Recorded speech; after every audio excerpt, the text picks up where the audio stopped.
Um profundo silêncio pesou sobre Richard Carpenter por décadas, mais pesado do que qualquer uma de suas composições famosas. O público do mundo inteiro venerava as canções atemporais que ele produzia com sua irmã mais nova, Karen. No entanto, a perfeita harmonia vocal entre eles escondia uma realidade turbulenta. Embora Karen possuísse uma voz marcante, capaz de emocionar milhões, sua vida pessoal se deteriorou, devastando seus entes queridos. Sentado em um ponto de vista privilegiado estava Richard, seu irmão, colaborador e, por fim, seu sobrevivente. Refletindo sobre o passado, ele revelou segredos bem guardados que alteram fundamentalmente nossa percepção do legado dos Carpenters e seu trágico desfecho. As raízes dessa dor começaram com sombras da infância e divisões familiares. Em 2 de março de 1950, Karen Carpenter nasceu no Hospital Grace New Haven, em Connecticut. Seu irmão mais velho, Richard, nascido em 1946, já era considerado o gênio da família. Demonstrando ouvido absoluto aos 4 anos de idade, Richard começou a compor músicas aos 5. Agnes, sua mãe, registrava meticulosamente o progresso do filho, gabando-se de suas habilidades para quem quisesse ouvir. Karen recebia um tipo de atenção bem diferente, sendo frequentemente descartada como apenas uma criança batendo panelas na cozinha. Essa gritante disparidade plantou as sementes da busca incessante e desesperada de Karen pela aprovação da mãe. Harold, o pai, sustentava a família com um emprego em uma gráfica, embora sua renda modesta mal desse para manter a casa à tona. Ganhando cerca de $7.200 americanos por ano em 1963, ele mudou a família para a Califórnia quando surgiu uma nova oportunidade. Venderam sua modesta propriedade em Connecticut por $12.500 americanos e compraram uma casa em Downey por $13.000 americanos e 500. No entanto, o verdadeiro catalisador dessa mudança foi Richard. Agnes estava convencida de que Los Angeles seria a plataforma ideal para o estrelato musical do filho. Em cartas para parentes, ela detalhava com entusiasmo os horizontes promissores de Richard, omitindo Karen de forma notável. Desarraigada aos 13 anos, Karen achou a transição difícil. Seu sotaque da costa leste a alienava na Downey High School, exacerbando sua timidez natural e fazendo-a se sentir completamente deslocada. Um momento crucial finalmente chegou. Durante um programa de música na escola, Karen experimentou pela primeira vez o glockenspiel. Quando o baterista da banda marcial saiu, ela pediu para substituí-lo. O instrutor logo reconheceu seu talento rítmico inato. Ritmos que normalmente exigiam meses de prática foram dominados por Karen em semanas. Antes do final do ano, ela já executava com facilidade peças complexas como Caravan e Malagueña.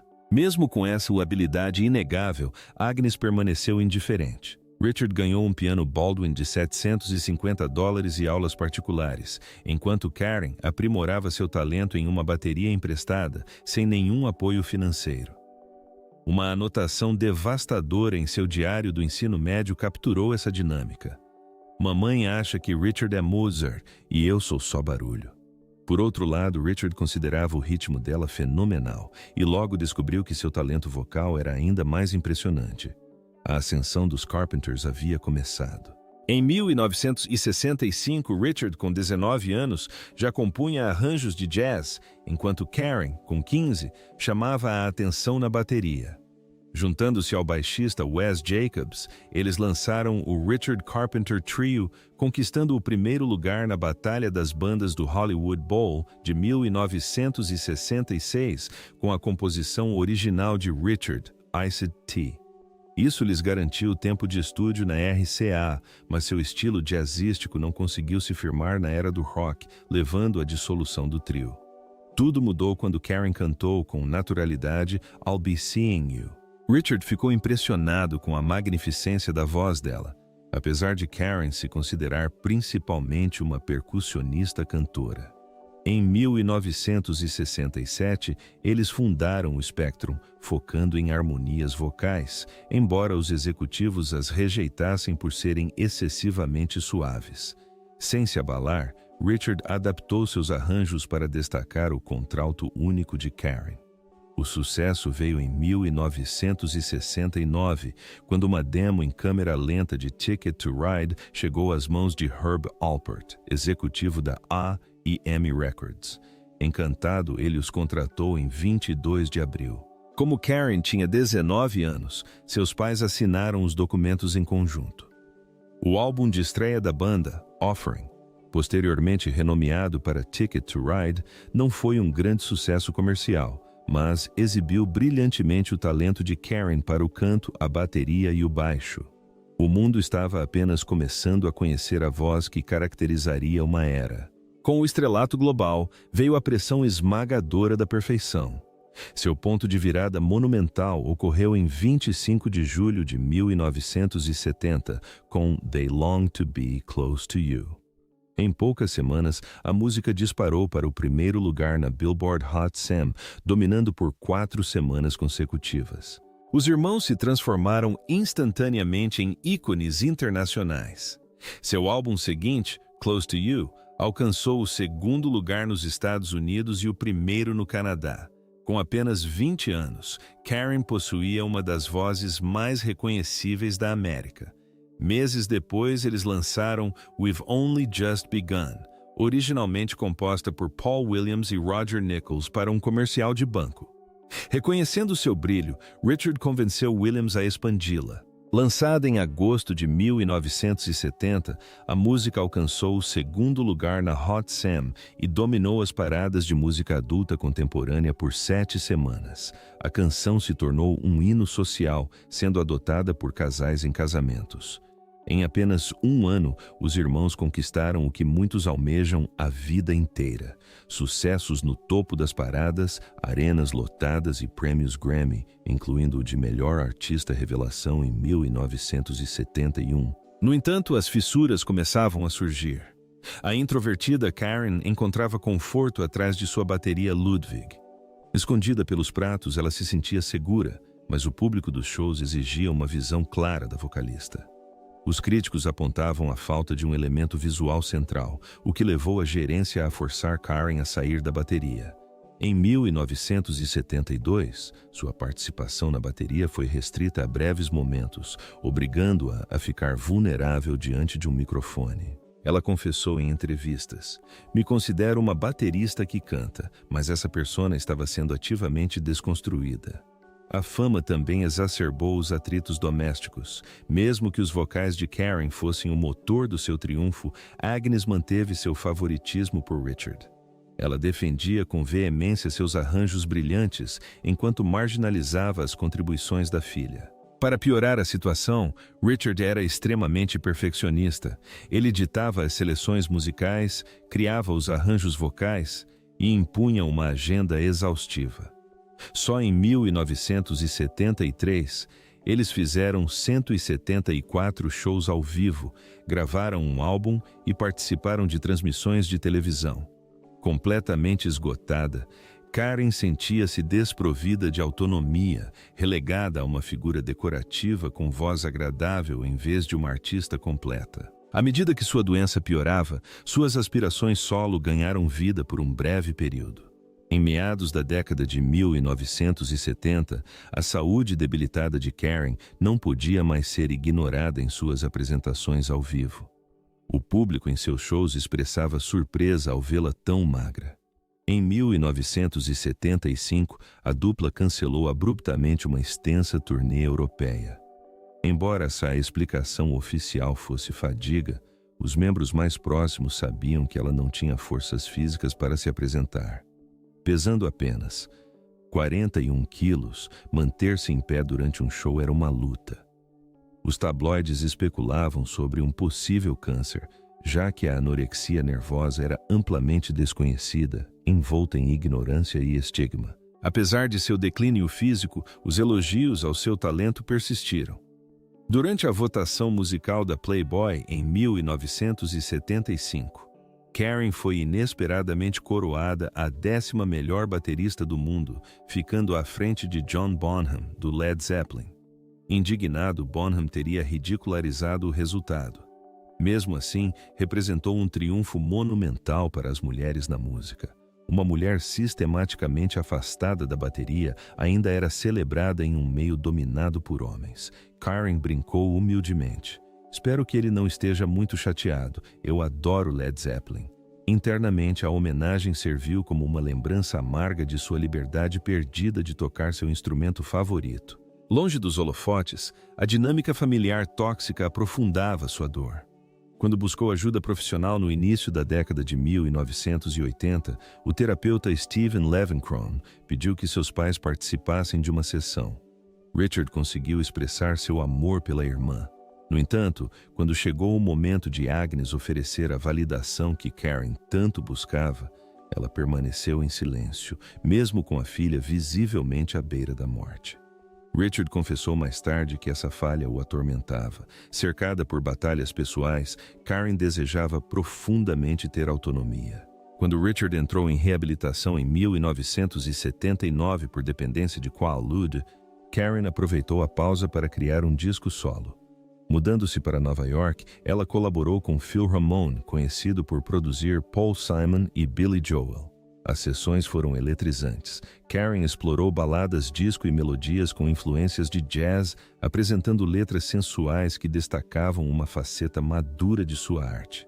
Sua versão de Still Crazy After All These Years cativou tanto Paul Simon que ele adaptou a letra para a interpretação dela. Pela primeira vez, Karen ditou sua direção criativa, livre da supervisão de Richard. Amigos que ouviram as faixas ficaram impressionados, considerando-a seu trabalho mais seguro de si. Radiante, Karen cogitou se mudar definitivamente para Nova York para escapar da opressiva vida em Downey. Tragicamente, apresentar o disco a Richard e aos executivos da A&M no início de 1980 provou ser catastrófico. Recém-saído da reabilitação, Richard interpretou o projeto como uma traição.